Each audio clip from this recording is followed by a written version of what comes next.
Hello, staff. I hope that you had a great summer. As you know, the school year is right around the corner.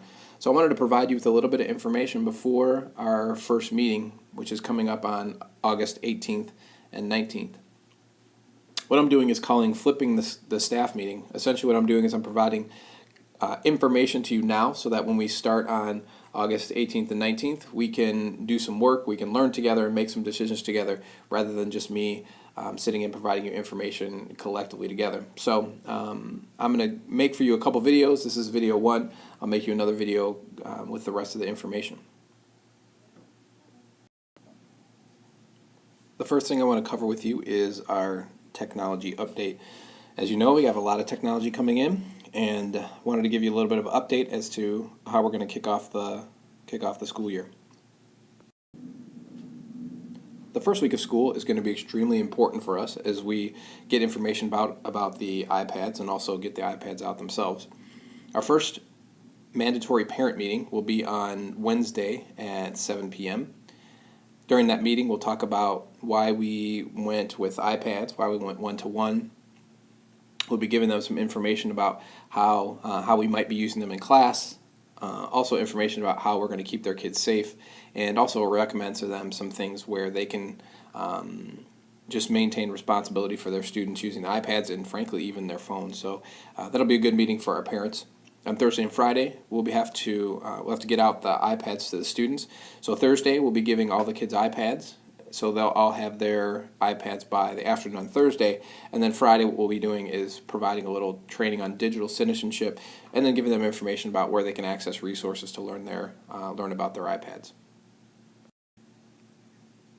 Here's a schedule for Thursday and Friday. Each class is going to be shortened to 42 minutes.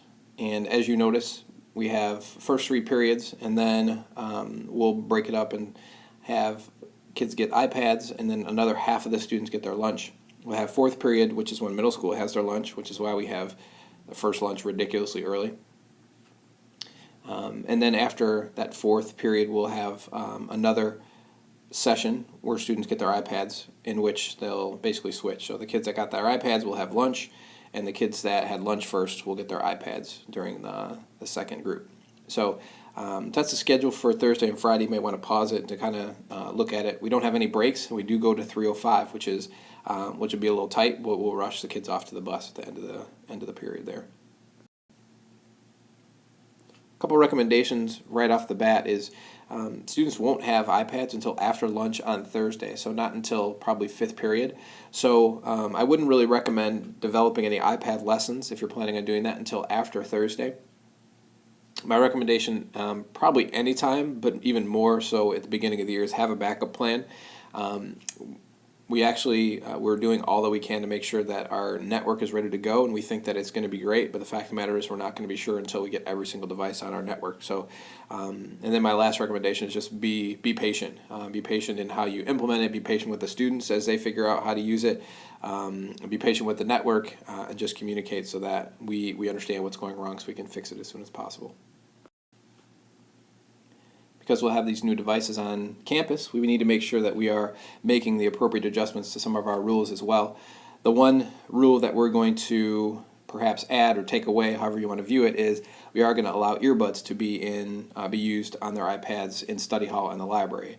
Not their phones, not iPods, but iPads. They can use their earbuds for iPads.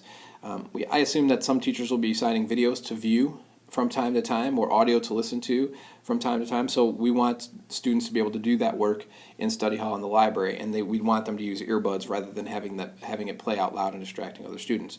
So we're going to allow them to do that. And just know that you have the discretion if students are abusing that privilege for you to take that away on a case-by-case basis. But as an overall rule, we're going to allow students to use earbuds in the study hall in the library. If students forget to bring their iPads or it loses its charge throughout the day, they're going to need to get a replacement. They're going to need a tool to use throughout the day. So they're going to have to go see Mr. Hackert, get a loaner iPad, and what will then happen is they're going to receive what's called a break detention. A break detention is basically they stay with us during break in the main office rather than going and eating their eating their snacks or hanging out with their friends. So on Monday, Wednesday, and Friday, we'll be issuing break detentions for students who violate kind of some of the iPad rules. And we can use the iPad, or we can use break detentions for any iPad-related infractions that students have. So keep that in mind as students are using their iPads. Communicate with me, communicate with Dick about whether or not students need to serve break detentions. Lastly, I just wanted to remind you that we put together a team of teachers of Mac, Doug, and John to support all teachers in their implementing iPads into the classroom. We're calling them the Timothy Christian Technology Coach Team. And again, the purpose is really to be able to help you troubleshoot, to research some ideas on how to use the iPads in your class, whether it be with formative assessment or sharing, or even as you're learning how to have students hand in assignments electronically or distribute assignments electronically as you're working through all that, or even help planning. They're willing to sit down with you and help you in each of those areas. Over the first week or two of school, each of the team members or the coaches want to meet with each of the teachers and see how they can support you in implementing iPads at the beginning of this year and really throughout the entire year.